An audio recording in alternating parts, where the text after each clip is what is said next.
જય શ્રી કૃષ્ણ, નમસ્કાર, પ્રણામ, સ્વાગત છે તમારું અમારી યુટ્યુબ ચેનલમાં। મિત્રો, આપણી આજની કહાની છે કુદરતનો ન્યાય। તો મિત્રો, આજની કહાની ખૂબ જ સમજવા લાયક અને વિચારવા લાયક કહાની બનવાની છે। તો તમને વિનંતી છે કે આ કહાનીને અંત સુધી ધ્યાનથી સાંભળજો અને લાઈક કરી બની શકે તો તમારા મિત્રો સાથે શેર કરજો। અને હજુ સુધી જો તમે અમારી ચેનલને સબસ્ક્રાઇબ ન કરી હોય તો અત્યારે જ તે સબસ્ક્રાઇબ કરી દેજો તથા કોમેન્ટ બોક્સમાં હર હર મહાદેવ જરૂરથી લખી દેજો, જેથી ભગવાન ભોલેનાથની કૃપા આપણા સૌ પર નિરંતર બની રહે। તો મિત્રો, તમારો વધુ સમય ન લેતા ચાલો શરૂ કરીએ આજની કહાની। આજે વિનોદના ઘરનું વાતાવરણ એકદમ ગમગીન હતું, કારણ કે વિનોદ તેમની માતાના અંતિમ સંસ્કાર કર્યા પછી હજુ તો પાછો જ ફર્યો હતો અને તે તેની માતાને યાદ કરીને વારંવાર રડી રહ્યો હતો। આંખોમાં આંસુ બંધ થવાનું નામ નહોતા લેતા।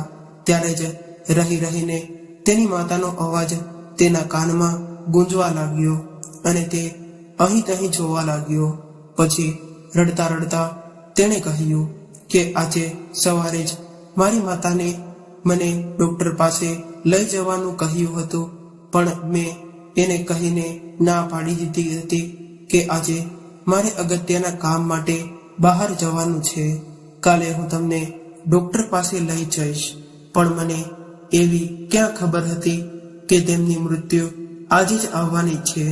જો હું તેમને ડોક્ટર પાસે લઈ ગયો હોત તો મારી માતા આજે મારી સાથે હોત।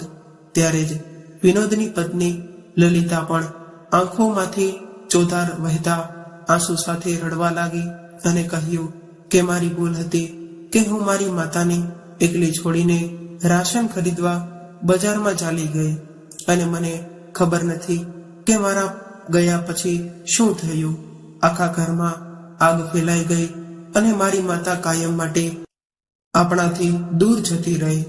આવું બોલીને લલિતા જોર જોરથી રડવા લાગી।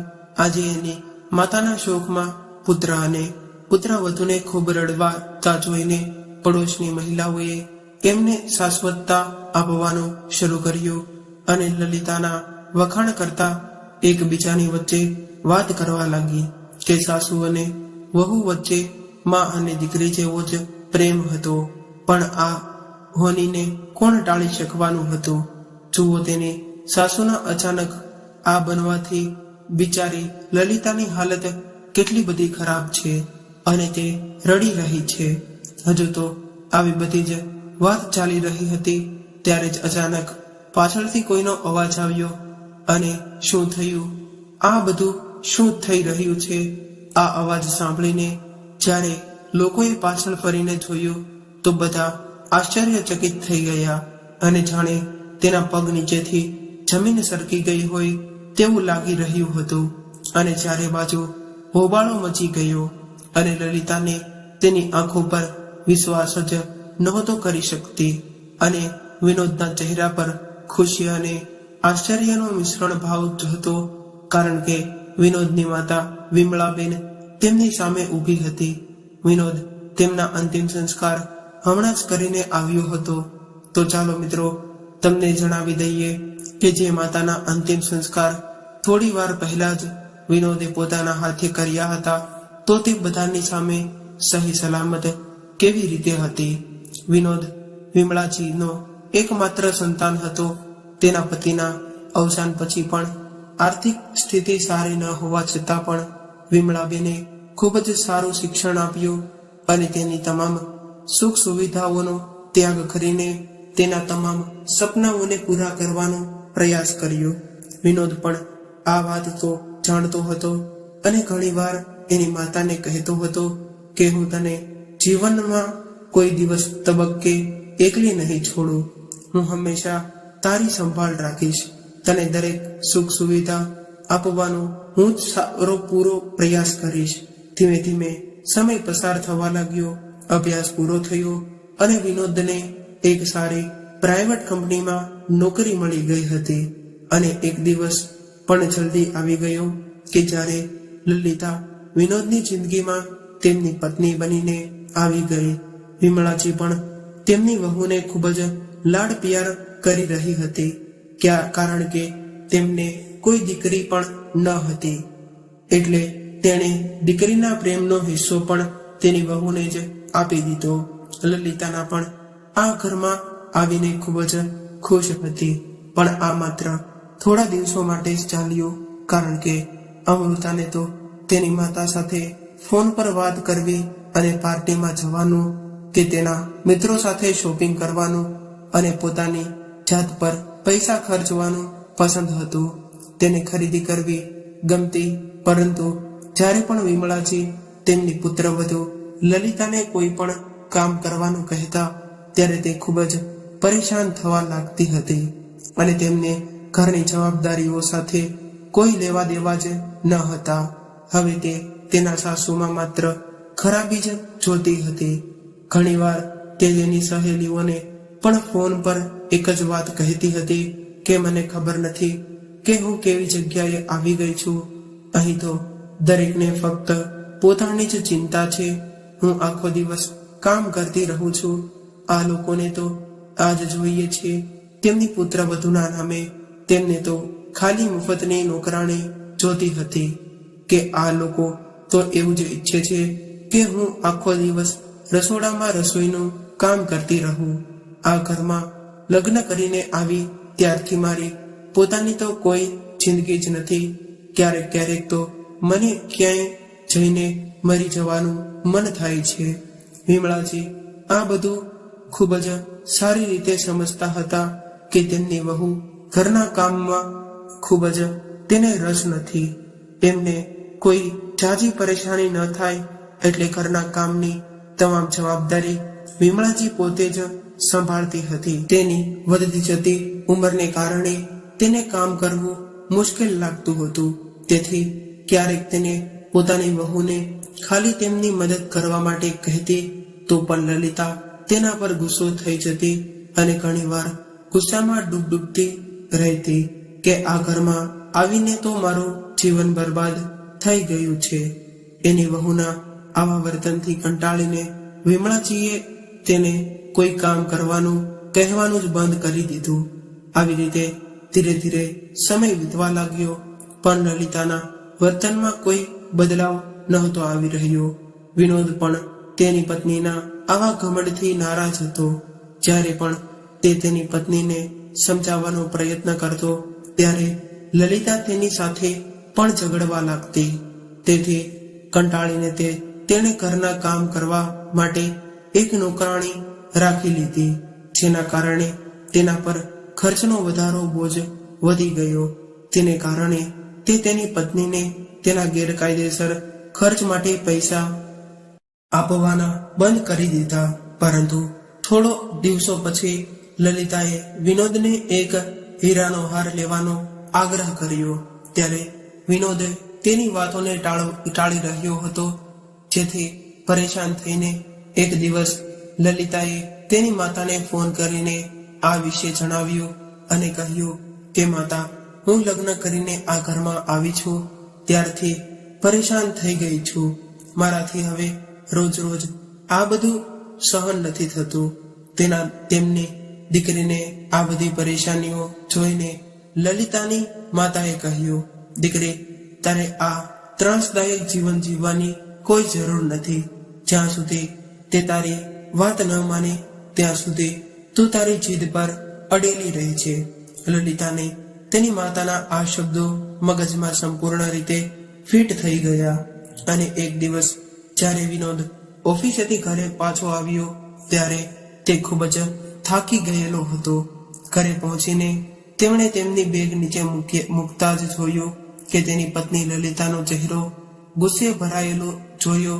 ત્યારે વિનોદે તેની પત્ની લલિતાના ગુસ્સાનું કારણ ખબર પડી હતી, એટલે તેણે લલિતાને પાણી લાવવાનું પણ ન કહ્યું અને ચૂપચાપ જઈને રસોડામાં જઈને પાણીનો ગ્લાસ લઈને આવ્યો. પણ આજે લલિતા ક્યાં ચૂપ રહેવાની હતી. તે ખૂબ બૂમો પાડીને બોલી, અને તમને ખબર છે કે નહીં, આજે મારી કીટી પાર્ટીમાં મારી કેટલી બેઇજ્જતી થઈ છે. મારી બધી સહેલીઓ તેમના ડાયમંડના ઘરેણા એકબીજાને બતાવી રહી હતી અને હું છેલ્લા 6 મહિનાથી તમારી પાસે હીરાનો હાર માંગી રહી છું, એ પણ મને તમારા દ્વારા આપવામાં નથી આવ્યો. હવે તો હદ છે કે તમારી કંજૂસીની. મેં ક્યાં મોટો પહાડ માંગી લીધો હતો કે તમારાથી તે ન લાવી શકાય. આજ હું તમને ચોખ્ખું કહી દઉં છું કે હવે જ્યારે હું મારી કીટી પાર્ટીમાં જઈશ ત્યારે મારો હીરાનો હાર પહેરીને જ જઈશ. લલિતાએ આવી હઠ કરી ત્યારે વિનોદે તેને પ્રેમથી સમજાવી અને કહ્યું કે જો લલિતા, હજુ મારી પાસે એટલા પૈસા નથી અને મારી માં પણ બીમાર છે, એમની દવાઓનો પણ ખર્ચ કરવો પડે એમ છે અને હવે નોકરાણી રાખ્યા પછી તેમના પગારનો ખર્ચ પણ વધી ગયો છે. જ્યારે મારી પાસે થોડા પૈસા આવશે ત્યારે હું જાતે જ તે તને તારી પસંદનો હીરાનો હાર લઈ આપીશ. વિનોદની આવી વાત સાંભળીને લલિતા તે સમયે ચૂપ રહી ગઈ અને હીરાના હારના સપના જોવા લાગી. પરંતુ બીજા દિવસે જ્યારે વિનોદ ઓફિસેથી ઘરે પાછો આવ્યો ત્યારે તેનો ચહેરો ઉદાસ હતો. હકીકતમાં છેલ્લા 2 મહિનાથી તેના કામનો ટાર્ગેટ પૂરો ન થવાને કારણે તેના બોસે તેને સરસ ઠપકો આપ્યો અને વિનોદ તેના જુનિયર સામે અપમાનિત થયા જોઈને તે પોતાની જાત પર કાબુ રાખી ન શક્યો અને તેના બોસ સાથે દલીલમાં ઉતરી ગયો, જેને કારણે તેને કંપનીમાંથી કાઢી મૂકવામાં આવ્યો હતો. વિનોદને ઉદાસ જોઈને વિમળાજી એ તેને પોતાની પાસે બેસાડ્યો અને પૂછવા લાગ્યા કે શું થયું દીકરા, તું આટલો બધો ચિંતિત કેમ છે? ત્યારે વિનોદે તેની માતાને કહ્યું કે માં, આજે મને મારી કંપનીમાંથી કાઢી મૂકવામાં આવ્યો છે. અને પછી કહ્યું, માં, છેલ્લા કેટલાય મહિનાઓથી ઘરનું વાતાવરણ કંઈક એવું ચાલતું હતું જેને કારણે હું મારા કામમાં પૂરેપૂરું ધ્યાન આપી નહોતો શકતો અને મારા કામનો લક્ષ્ય હાંસલ કરી નહોતો શકતો, જેને કારણે બોસ મને ઠપકો આપવા લાગ્યા. પણ હું આ બધું કેવી રીતે સહન કરી શકું? તેથી મેં પણ ગુસ્સામાં તેમને 2-3 વાત કહી. આના કારણે બોસે મને કંપનીમાંથી છૂટો કરી મૂક્યો. પણ માં, ચિંતા કરવાની કોઈ જરૂર નથી. મને પણ જલ્દીથી જ બીજે ક્યાંક એના સારી નોકરી મળી જશે.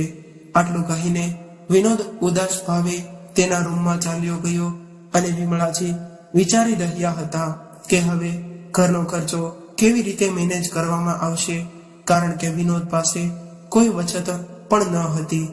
એટલે આ ઘર ખરીદવા માટે મહેનત કરીને એકઠા કરેલા પૈસા ખર્ચ્યા હતા. વિમળાજીને તેમના પુત્રની ચિંતા હતી. બીજી તરફ જ્યારે વિનોદે નોકરી ગુમાવ્યાની વાત લલિતાને કહી ત્યારે લલિતા તેનું માથું પકડીને બેસી ગઈ અને વિચારવા લાગી કે હવે તો તેના શોખને કેવી રીતે પૂરો કરી શકશે. પછી વિનોદે તેની મજબૂરી વ્યક્ત કરી અને તેની પત્ની લલિતાને કહ્યું, આવી સ્થિતિમાં મારે તારી મદદની જરૂર છે. ત્યારે લલિતાએ આશ્ચર્યચકિત થઈને કહ્યું, હું તમને કેવી રીતે મદદ કરી શકું? તો વિનોદે તેને કહ્યું કે જો તું ઈચ્છે તો તું મારી મદદ કરી શકે છે. આના પર લલિતા વિનોદની સામે પ્રશ્નાર્થ નજરે જોવા લાગી. ત્યારે વિનોદે કહ્યું, જો મને આગામી મહિના સુધી નોકરી ન મળે તો ઘરના ખર્ચાનું સંચાલન કરવું ખૂબ જ મુશ્કેલ બને છે અને આવી સ્થિતિમાં અમે નોકરાણીના પગારનો ખર્ચ કેવી રીતે કરી શકશું? નહીં તો તેથી તું થોડા દિવસો માટે મારી માતા સાથે ઘરનું કામ સંભાળવામાં મદદ કર, કારણ કે આ સમયે એક પૈસો બચાવવો અમારા માટે મહત્વપૂર્ણ છે. વિનોદની આ વાત સાંભળીને લલિતા ખૂબ જ ચિંતિત થઈ ગઈ અને કહ્યું, પણ તને તો ખબર જ છે કે મારાથી આ બધું કામ નથી થઈ શકતું. ખૂબ જ મુશ્કેલીથી હું મારા માટે થોડો સમય કાઢી શકું છું. ત્યારે વિનોદે કહ્યું, લલિતા, જ્યારે મને સારી નોકરી મળી જશે ત્યારે તું જે માંગીશ તે હું તને લાવી આપીશ. પણ કૃપા કરીને ફક્ત 1-2 મહિના માટે એડજસ્ટ કરી લે પ્લીઝ. વિનોદની આ વાત સાંભળીને લલિતા તેના સાસુને ઘરના કામકાજમાં મદદ કરવા તૈયાર થઈ ગઈ. હવે 1 અઠવાડિયું વીતી ગયું હતું, પણ ઘણી કોશિશ કરવા છતાં વિનોદને નવી નોકરી મળી શકે તેમ ન હતી. આ બાજુ વિમળાજી બપોરની રસોઈ બનાવવા માટે રસોડામાં ગયા ત્યારે ફ્લોર પર પાણી ઢોળાવાને કારણે અચાનક તેનો પગ લપસી પડ્યો અને તે જમીન પર પડી ગયા. જ્યારે વિનોદે તેની ચીસો સાંભળી તો તે તરત જ તે દોડીને રસોડામાં આવ્યો અને તેની પત્નીની મદદ લઈને કોઈ રીતે વિમળાજીને બેડ પર લઈને આવ્યો, પરંતુ વિમળાજીને અસહ્ય દુખાવો થતો હતો અને ધીમે ધીમે પીડા વધતી ગઈ. તેની હાલત ખરાબ હોવાનું જાણીને વિનોદ તેને ડોક્ટર પાસે લઈ ગયો. ડોક્ટરે તેની તપાસ કરી તો જાણવામાં મળ્યું કે તેના હાથના હાડકામાં થોડું ફ્રેક્ચર થયું છે અને તેમની કમરમાં પણ ખૂબ જ દુખાવો થઈ રહ્યો હતો, જેને કારણે ડોક્ટરે તેને થોડો સમય આરામ કરવા કહ્યું. હવે વિનોદ તેની નોકરી ગુમાવવાથી અને તેની માતાની ઈજાને કારણે ખૂબ જ પરેશાન થઈ ગયો હતો. હવે તેનો ખર્ચો પણ ખૂબ જ વધી ગયો હતો. પણ તેના કરતા વધુ લલિતા ચિંતિત થઈ ગઈ હતી, કારણ કે એક તરફ નોકરાણી ચાલી ગઈ હતી અને બીજી તરફ તેની સાસુ જે આખો દિવસ ઘરે નોકરાણીની જેમ કામ કરતી હતી તે હવે પલંગ પર બેસી ગઈ હતી. હવે રસોઈ, વાસણો સાફ કરવા અને કપડાને તે ધોવા, તે તમામ કામકાજની જવાબદારી હવે લલિતા પર આવી ગઈ હતી અને સાથે સાથે વિમળાજીનું તમામ કામ પણ તેને જ કરવાનું હતું. જો કે વિમળાજી કોઈક રીતે પોતાની લાકડીના સહારે બાથરૂમમાં જઈ શકતા હતા, પરંતુ તેમના હાથમાં તેમને ખોરાક આપવો, તેમને દવાઓ આપવી અને તેમના નાના મોટા કામો કરવા પણ તેમને લલિતાને જ મુશ્કેલ લાગતા હતા. વિનોદ ઘણીવાર નોકરીની શોધમાં વહેલી સવારે ઘરેથી નીકળી જતો હતો અને બાળકોને પણ શાળાએ જવું પડતું હતું. તેથી લલિતાને સવારે વહેલા ઉઠવું પડતું. એકવાર સવારે નાસ્તો પાણી પતાવીને લલિતા તેના રૂમમાં જઈને બેઠી હતી ત્યારે જ તેની માતાનો ફોન આવ્યો અને તેણે ફોન પર વાત કરવાનું શરૂ કર્યું. માતા, તને ખબર નથી કે મારા માથા પર મોટી સમસ્યા આવી ગઈ છે. અત્યારે હું આખો દિવસ એક નોકરાણીની જેમ આખો દિવસ કામમાં વ્યસ્ત રહું છું. એક ક્ષણ માટે પણ મને શાંતિ નથી. આ સમયે તમારી દીકરીની હાલત એક નોકરાણી કરતા પણ વધારે ખરાબ થઈ ગઈ છે. લલિતા તેની માતા સાથે ફોન પર વાત કરી રહી હતી ત્યારે અચાનક વિમળાજીનો અવાજ આવ્યો. વહુ, મને 1 કપ ચા બનાવી આપો ને, મને બહુ ઠંડી લાગી રહી છે. એમની સાસુમાની વાત સાંભળીને લલિતાએ તેની માને કહેવાનું શરૂ કર્યું કે હું શું કરું માં, મને ખબર નથી પડતી ક્યારે સાજી થશે મારી સાસુ. હવે તો ઘણા દિવસો થઈ ગયા છે પણ હજુ તે પથારીમાં જ પડી રહી છે. મને લાગે છે કે તેને કોઈ ઈજા નથી થઈ, પણ તે માત્ર ઈજા થવાનો ડોળ કરી રહી છે અને આખો દિવસ ઘરનું કામકાજ કરીને તો હું ચોક્કસ પાગલ થઈ જઈશ. અને અહીં આ રાણી આખો દિવસ પથારી પર આરામ કરે છે. જ્યારે માં અને દીકરી ફોનમાં વાતો કરી રહ્યા હતા ત્યારે ફરીથી વિમળાજીનો અવાજ આવ્યો. લલિતા વહુ, ઘરનું કામ થઈ ગયું હોય તો મારા માટે ચા નાસ્તો બનાવી આપજે, મને બહુ ભૂખ લાગી છે. સાસુનો અવાજ સાંભળતા જ લલિતા ગુસ્સામાં ફોન મૂકીને ઊભી થઈ અને પગ પછાડતી પછાડતી રસોડામાં ગઈ અને તેણે ચા બનાવી અને સાથે જ તે 2 રોટલી લઈને તેની સાસુ સામે ફેંકતા કહ્યું કે થોડો સમય ધીરજ નથી રાખી શકતા? હું પણ માણસ છું. હું સવારથી કામ કરીને થાકી ગઈ હતી, તેથી થોડી વાર માટે જ્યારે હું મારા રૂમમાં જઈને આરામ કરવા બેઠી તો તમને એવી કઈ મોટી મુસીબત આવી ગઈ હતી કે રાડી રાડ કરવા લાગ્યા. થોડી વાર માટે પણ તમારાથી ભૂખ સહન નથી થતી. પુત્રવધૂના આવા તીક્ષ્ણ શબ્દો સાંભળીને વિમળાજીએ આંખમાં આંસુ સાથે કહ્યું, વહુ, મને પણ વારંવાર તને કોઈ તકલીફ આપવી ગમતી નથી, પણ શું કરું, મજબૂરીને કારણે હું પથારી પર સૂઈ રહી છું અને આજે મારી આવી હાલત ન હોત તો હું ક્યારેય પણ બેઠી ન હોત. અને પછી સુખ દુઃખ અને મુશ્કેલીમાં પરિવારના સભ્યો જ એકબીજાને કામ આવે છે. એટલે લલિતાએ કહ્યું, જ્યારે બેઠા બેઠા બધું જ મળી જતું હોય તો પછી આવા નકામા ભાષણો આપવાની શું જરૂર છે? હજુ તો એ વાત ચાલતી હતી ત્યારે જ તે લલિતાનો ફોન ફરી રણકવા લાગ્યો અને ફરી તેની માતાએ તેને ફોન કર્યો. દીકરી લલિતા, તારી આ હાલત જોઈને મને તારી ખૂબ જ ચિંતા થાય છે કે મારી દીકરીને કેવી રીતે મુશ્કેલીઓનો સામનો કરવો પડે છે. ત્યારે લલિતાએ કહ્યું કે શું કરું માં? એક બાજુ હું આર્થિક તંગીનો સામનો કરી રહી છું અને બીજી બાજુ દિવસભર આ મહારાણીના નખરા.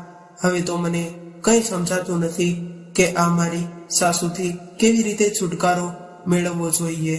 જો હું તેમને વૃદ્ધાશ્રમમાં મોકલવાનું કહું તો તમારા જમાઈ આ વાત ક્યારેય મંજૂર નહીં કરે. માતાને જ તે કહો કે આ સમસ્યાનો ઉકેલ શું છે? લલિતાએ નિરાશ સ્વરે કહ્યું. પછી તેની માતાએ કહ્યું, દીકરી તું ચિંતા ન કર, મારી પાસે આ સમસ્યાનો ઉકેલ છે. તેની માતાની આ વાત સાંભળતા જ લલિતાએ કિલકિલાટ શરૂ કર્યો અને ખૂબ જ આનંદથી પૂછવા લાગી, એવો કયો ઉપાય છે માં? મને જલ્દી બતાવો. તો તેની માતાએ કહ્યું, મારી પાસે એક ઉપાય છે કે જે તારી બધી જ સમસ્યાઓનું સમાધાન કરશે. એ ઉપાય એવો છે કે એક કાંકરે 2 પક્ષીઓને મારી નાખશે. માં, તારો કહેવાનો મતલબ શું છે? મને કંઈ સમજાતું નથી, લલિતાએ કહ્યું. ત્યારે તેની માતાએ કહ્યું, અરે પુત્રી, જો તારે તારી સાસુથી મુક્તિ મેળવવી હોય તો પછી તું તેને તારા માર્ગમાંથી કેમ દૂર નથી કરી દેતી? તારી બધી સમસ્યાઓ આસાન થઈ જશે. ન તો તારે આ રોજિંદી પરેશાનીઓનો સામનો કરવો પડશે અને ન તો તારે તેમની દવાઓનો ખર્ચ ઉઠાવવો પડશે. અને સૌથી સારી વાત તો એ જ કે તમને તારી સાસુના વીમાના પૈસા પણ મળશે. એ તો અલગ. તેમની માતાની આવી વાત સાંભળીને લલિતાએ મોઢું ચડાવીને બોલી કે શું માં, તમે કેવા પ્રકારની વાતો કરો છો? તમારો વિચાર કેવો બેકાર છે. શું તે તમારો વિચાર છે હું મારી સાસુને મારા માર્ગમાંથી કેવી રીતે દૂર કરી શકું? તેની માતા કંઈ બોલે તે પહેલા જ કુરિયર વાળાએ ડોરબેલ વગાડી એટલે લલિતાએ ફોન કટ કરી દીધો અને કુરિયર લેવા માટે જતી રહી અને ફરી પોતાના કામમાં વ્યસ્ત થઈ ગઈ. પરંતુ કામ કરતી વખતે લલિતા તેની માતાએ કહેલી વાતો યાદ કરી રહી હતી. એ વાતો દિવસે તે વિચારમાં મગ્ન રહી કે તેનો ઉકેલ કેવી રીતે શોધવો. પછી તે તેની માતાએ આપેલા સૂચન વિશે વિચારવા લાગી. પહેલા તો તેની માતાએ જે કહ્યું તે તેને હાસ્યાસ્પદ લાગતું હતું, પણ હવે તે દિશામાં પગલાં ભરવાનું વિચારી રહી હતી. તેને લાગવા માંડ્યું કે આવું પગલું ભરીને તે તેની તમામ સમસ્યાઓમાંથી મુક્ત થઈ જશે. ઘણો વિચાર કર્યા પછી તેને એક વિચાર આવ્યો. આગળના દિવસે સવારે વિમળાજી એ તેમના દીકરાને કહ્યું, વિનોદ, મારે આજે ડોક્ટર પાસે જવાનું છે. તો વિનોદે કહ્યું, માતા, હું આજે તમારી સાથે નહીં આવી શકું, કારણ કે મારો ઇન્ટરવ્યુ છે અને મને એવું લાગે છે કે આજે તે ઉકેલાઈ જશે. હું તને કાલે ડોક્ટરને મળવા લઈ જઈશ. આટલું કહીને વિનોદ તેની માતાના આશીર્વાદ લઈને ઇન્ટરવ્યુ માટે ચાલ્યો ગયો. વિનોદના ગયા પછી લલિતા તેના નાપાક પ્લાન બનાવવા લાગી. તે રસોડામાં ગઈ અને ગેસનું રેગ્યુલેટર ચાલુ કરીને મૂકી દીધું અને ઝડપથી પૈસા અને થેલી લઈને શાકભાજી લેવા બજારમાં જતી રહી. અને જતી વખતે તેણે ઘરની લાઈટો પણ બંધ કરી દીધી. હવે વિમળાજી ઘરમાં સાવ એકલા હતા, પણ તે ઘણા સમયથી ગાઢ નિદ્રામાં હતા. લલિતાના ગયા પછી તરત જ વિમળાજીની ઊંઘમાંથી જાગી ગયા અને તેની વહુ લલિતાને પાણી આપવા માટે બોલાવી રહ્યા હતા. પરંતુ લલિતાએ કોઈ જવાબ ન આપ્યો અને ન તો તે પોતે આવી. લગભગ 1 કલાક પછી રસોડામાં આગ ફાટી નીકળી અને આખું ઘર ધુમાડાથી ભરાઈ ગયું હતું. લલિતાએ જ્યારે બજારમાંથી બ્રેડ ખરીદીને આવી રહી હતી ત્યારે તેણે દૂરથી તેના ઘરમાંથી ધુમાડો નીકળતો જોયો. ધુમાડો જોતા જ તે વિચારવા લાગી કે આજે નસીબ મારા મહેરબાન છે, હવે મારી બધી જ પરેશાનીઓ આપોઆપ ખતમ થઈ જશે. ન તો મારે રોજ મારી સાસુની રાડો સાંભળવી પડશે કે ન તો મારે આખો દિવસ કામ કરવું પડશે અને મારી સાસુના ઇન્સ્યોરન્સના 10 લાખ રૂપિયા આવી જશે.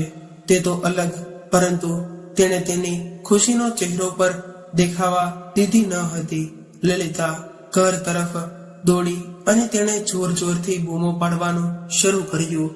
થોડી જ વારમાં નજીકમાં લોકો એકઠા થઈ ગયા અને લલિતા જાણે સાસુની સંભાળ રાખતી હોય તેવો ઢોંગ કરીને રડવા લાગી. તેણે તેના સાસુની ચિંતા હતી અને તે તેના ઘરની અંદર જવા લાગી ત્યારે લોકોએ તેને અંદર જતા અટકાવી. એ સમયે વિનોદ પણ ઘરે પાછો આવી ગયો હતો. તેને નોકરી મળી ગઈ હતી, તેને કારણે તે ખૂબ જ ખુશ હતો. પણ તેણે ઘરે પાછો ફર્યો, તેણે જોયું કે ફાયર બ્રિગેડ વાળા તેના ઘરમાં ઘૂસીને આગ બુઝાવવાની તૈયારીમાં હતા. ઘરની બહાર લોકોની ભીડ હતી. લલિતા જોર જોરથી રડી રહી હતી, બૂમો પાડી રહી હતી અને વારંવાર કહી રહી હતી કે કોઈ મારી સાસુમાને બચાવી લ્યો. તેમની આ વાત સાંભળીને વિનોદના હાથમાંથી મીઠાઈનું બોક્સ નીચે પડી ગયું અને ધ્રુસતા સ્વરે કહ્યું, લલિતા, આ શું થયું? અરે માં ક્યાં છે? ત્યારે લલિતાએ રડતા રડતા ઘર તરફ ઈશારો કરીને કહ્યું કે માં ઘરમાં છે. આ સાંભળીને વિનોદ બૂમો પાડતો પાડતો ઘર તરફ દોડ્યો, પણ ત્યાં સુધીમાં ઘણું મોડું થઈ ગયું હતું.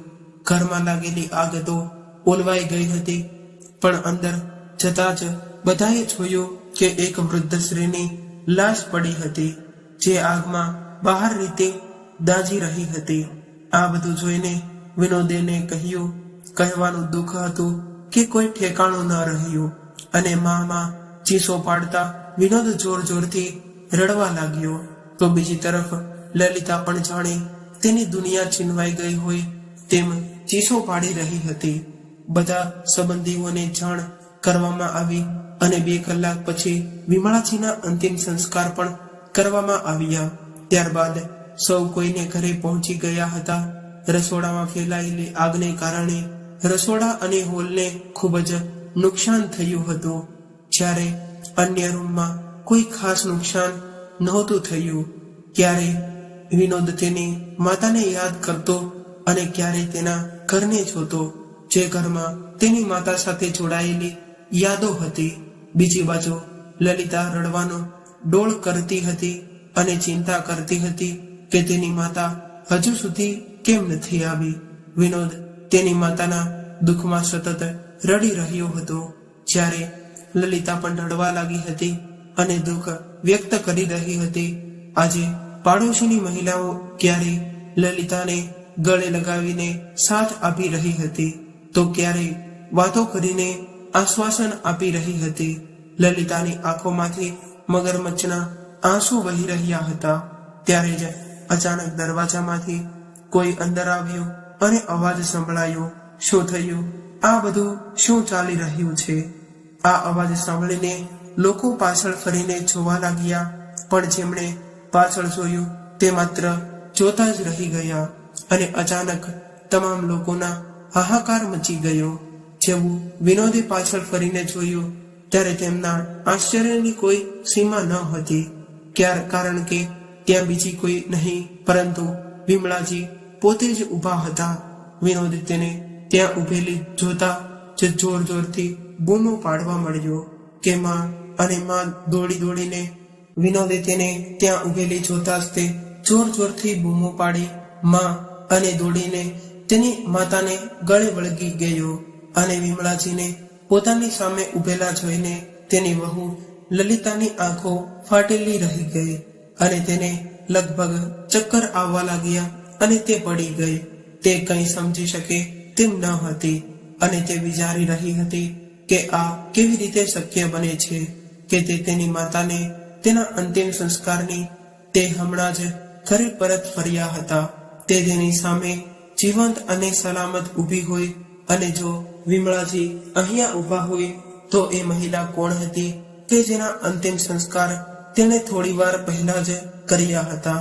હવે તમામ લોકોને આ પ્રશ્નનો જવાબ જાણવો ખૂબ જ જરૂરી બની ગયો હતો. વાસ્તવમાં એવું થયું હતું કે લલિતા જ્યારે રેગ્યુલેટર ખોલીને માર્કેટમાં જવા નીકળી કે તરત જ તે માત્ર 2 મિનિટ પછી ડોરબેલ વાગી ત્યારે ગેસ હજુ આખા ઘરમાં ફેલાયો ન હતો. તેથી વિમળાજી તરત જ ઊભા થઈ ગયા અને દરવાજા પાસે ગયા, લાઈટ સળગાવી અને દરવાજો ખોલ્યો. તેણે કંઈ પણ ખાધું કે પીધું ન હતું અને નબળાઈને કારણે ચક્કર આવવાથી તે નીચે પડી ગયા. ત્યારે વિમળાજીની નજીકની સહેલી અલકાજી અને તેના પુત્ર સાથે તેની ખબર પૂછવા તેના ઘરે આવી હતી. જ્યારે તેણે તેની સહેલી વિમળાજીને આવી હાલતમાં જોયા ત્યારે તે અને તેનો પુત્ર એને એની કારમાં બેસાડી અને તેને હોસ્પિટલમાં લઈ ગયા. અને બીજી તરફ લલિતાની માતાને તો બસ આજ જોતું હતું કે લલિતા જલ્દી સાસુ નામની મુશ્કેલીમાંથી મુક્ત થઈ જાય. આ માટે વિમળાજીને લલિતાજીના જીવનમાંથી હંમેશ માટે બહાર નીકળવાનો પ્લાન બનાવવા માટે તે લલિતાના ઘરે આવ્યા હતા. ઘરમાં આવતા જ ચારે બાજુ અંધકાર છવાઈ ગયેલો હતો. તો તેમણે તેમની દીકરી લલિતાને બોલાવી પણ કોઈ જવાબ ન મળ્યો. એટલે તેણે પાર્કિંગમાંથી લાઈટ ચાલુ કરી. લાઈટ શરૂ થતા જ તુરંત જ તે ગેસની ઘરમાં આગ લાગી અને તરત જ તે આગ આખા રસોડા અને હોલને લપેટમાં લઈ લીધું. ત્યારે જ તે લલિતાની માતા અંદર ઘસી ગઈ. આ વખતે તેણે ચીસો પાડવાનું શરૂ કર્યું, પરંતુ ધુમાડાને કારણે તેને કંઈ દેખાતું ન હતું. બહાર નીકળીને જીવ બચાવવાનો કોઈ રસ્તો પણ ન હતો. જ્યારે વિમળાજી ખોરાક ન મળવાને કારણે ખૂબ જ નબળા પડી ગયા હતા. તેથી ડોક્ટરે તેને ગ્લુકોઝનો બાટલો ચડાવવાનો, જેને કારણે તેને ઘરે આવવામાં થોડું મોડું થયું. અને જ્યારે લલિતાએ ઘરમાંથી ધુમાડાના ગોટે ગોટા ઉડતા જોયા ત્યારે તે એ વિચારીને ખૂબ જ ખુશ થઈ ગઈ કે આખરે તેણે તેના રસ્તામાંથી સાસુ નામનો કાંટો હટાવ્યો. પણ તેને ખબર ન હતી કે તેના ઘરમાં તેની સાસુ નહીં પરંતુ તેની માં જીવતે જીવતી સળગી રહી હતી. તે અંદરથી ખૂબ જ ખુશ હતી કે તેનો સર્જક પણ તેનાથી કાયમ માટે વિરામ લેશે. પણ આજે જ્યારે તેણે અંતિમ સંસ્કાર પછી તેની સાસુને તેની સામે ઉભેલા જોયા ત્યારે તેની આંખો ફાટી ગઈ. આ બાજુ વિમળાજી પણ તે સમજી શક્યા નહીં કે તેમના ઘરમાં આ શું થઈ રહ્યું છે. જ્યારે તેમણે કહ્યું કે તે નબળાઈને કારણે પડી ગઈ હતી અને તેની સહેલી સાથે ડોક્ટર પાસે ગઈ હતી ત્યારે જ આખો મામલો સ્પષ્ટ થઈ ગયો. પરંતુ હજુ સુધી દરેકને એ સ્પષ્ટ ન થઈ ગયું કે આખરે મૃત્યુ કોણ પામ્યું છે. તે જાણવા માટે પોલીસને બોલાવવામાં આવી હતી અને પડોશના તમામ સીસીટીવી કેમેરા તપાસવામાં આવ્યા હતા. અને પછી જાણવા મળ્યું કે વિમળાજી ઘરની બહાર નીકળવાને 1 કલાક પછી તેમના ઘરે લલિતાજીની માતા આવી હતી. અને પોલીસે કહ્યું કે જે મહિલાનું મૃત્યુ થયું હતું તે બીજું કોઈ નહીં પણ લલિતાની માતા હતી. આ સાંભળીને લલિતાનું હૃદય ગહેરા શોકમાં ડૂબી ગયું. અને તમે તેને કાપશો તો લોહી પણ નહીં નીકળે. આટલો મોટા ભાગે વડીલો પાસેથી સાંભળ્યું છે કે જેઓ બીજા માટે ખાડો ખોદે છે તે જ પોતે તે ખાડામાં પડે છે. આજે આ હકીકત સાબિત થઈ ગઈ હતી. હવે તો લલિતાને તે પણ સમજાઈ ગયું હતું કે જે ઝાડ તેની સાસુ માટે પાથરી હતી તે ઝાડમાં આજે તેમની પોતાની જ માં ફસાઈ ગઈ હતી અને આગમાં ખરાબ રીતે દાઝી ગઈ હતી. તેણે પોતાના હાથે જ તે પોતાની માતાની જિંદગીનો અંત આણ્યો. હવે કુદરતનો ન્યાય થયો હતો અને આ ન્યાય જોઈને લલિતા પાસે કોઈ શબ્દ ન હતા. શોકના આંસુ હવે વાસ્તવિકતામાં આંસુમાં પરિવર્તિત થઈ ગયા હતા. લલિતા ઉપર હવે દુઃખનો પહાડ તૂટી પડ્યો હતો અને આ બધું કેવી રીતે થઈ ગયું? માં તમે પાછા આવી જાઓ, તમે મને છોડીને નહીં જઈ શકો. આવા સમયે વિમળાજી તેને સાથ આપી રહ્યા હતા, જેમના માટે તેણે આટલું મોટું કાવતરું ઘડ્યું હતું.